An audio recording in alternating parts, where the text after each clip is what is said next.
It's all downhill from here. I mean, 2016 doesn't look too good. Trump may want to rebuild America, but it's going to be an uphill battle all the way. We have to rebuild our country. It's so important. It's so vital. We have to rebuild our hospitals and our everything, our roads, our airports. Our country's a mess. Our bridges. Did you see a report? 61% of them are in trouble. What does that mean? You're driving across and it collapses. And that's been happening. But you can't fix bridges without a tax base. For the first time in U.S. history, the middle class is a minority. Jobs for waiters and orderlies may abound, but upward mobility jobs have been offshored by Jewish Wall Street to China. No wonder our bridges are collapsing. A dwindling middle class means a measly tax base and a broken bridge to the future with plenty of potholes on the road ahead. That's why bail-ins are coming. D.C. no longer has the bucks to bail out failing banks, so confiscation of deposits fits the bill. The legal framework is already in the works since depositors are tagged as lenders and last to be paid if a bank goes belly up. And once they go belly up, Stanley Fischer, the real head of the Fed and dual citizen of Israel whose loyalties are questionable, has bail-ins in mind. Work on the use of resolution mechanisms set out in the Dodd-Frank Act holds the promise of making it possible to resolve banks in difficulty at no direct cost to the taxpayer.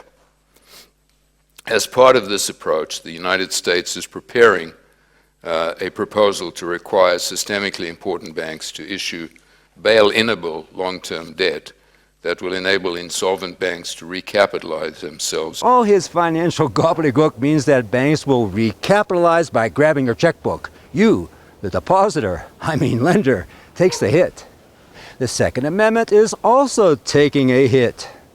Obama's about to sidestep Congress and pass a raft of EOs, one of which will limit annual sales by firearm sellers.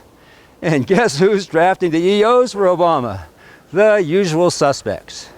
Michael Bloomberg, head of the Center for American Progress, and his synagogue buddy, John Feinblatt, head of Everytown for Gun Safety. It's a Jewish agenda to strip the Goyim of their guns. But Trump ain't buying it. The Second Amendment guarantees a fundamental right that belongs to all law-abiding Americans, right? I wrote this. The Constitution doesn't create that right. It ensures that the government can't take it away, right? Can't. They're doing all sorts of moves to try and take it away. Our founding fathers knew, and our Supreme Court has upheld, that the Second Amendment purpose is to guarantee our right to defend ourselves and our families. We need that. In fact, I have a license to carry in New York. Can you believe that? Nobody knows that. Now, this is in light of what's gone on with Oregon. You know, every time something happens, they blame. They don't blame mental illness, that our mental health care is out of whack, and all of the other problems. And by the way, it was a gun-free zone. I will tell you, if you had a couple of the teachers or somebody with guns in that room, you would have been a hell of a lot better off. And speaking of teachers, the homosexual movement, pushed by the Jewish ADL and SPLC, is launching a full-scale attack on Christian schools. Just last week, a Massachusetts court forced a Catholic girls' school, Fontbonne Academy, to hire the plaintiff, a homosexual teacher who stated on his application that he was married to another man. And you thought the Supreme Court ruling would satisfy the homosexuals and their Jewish enablers? There's no rest for the wicked. They're all about destroying the church through the back door by undermining her teachings. And Hillary's all for it.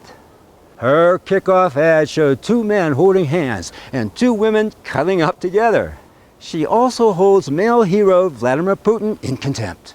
When Putin came back in and said he was going to be president, that did change the relationship. We have to stand up to his bullying and... Shut her mouth. The time for whipping up enemies is over. If we're going to rebuild America, then all the war rhetoric must stop. Trump claims he can make that happen. Oh, and then they're accusing me.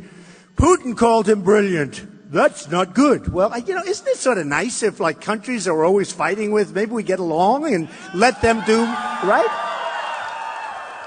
I mean, look, you know, we're all tough guys, but wouldn't it be nice if, like, Russia and us could knock out an enemy together, not us bear the full cost sometimes? Like, you know, we're always fighting, but I've had some guys say, oh, Russia. How about one of the people up in the city? I wouldn't talk to them. I wouldn't discuss anything. I wouldn't talk. What do they want to do? They want to have a World War III. Okay? World War III. For what? It's time we stop the war rhetoric and our war economy. We're living in a war economy, not the peace economy we need for rebuilding our crumbling cities and broken bridges.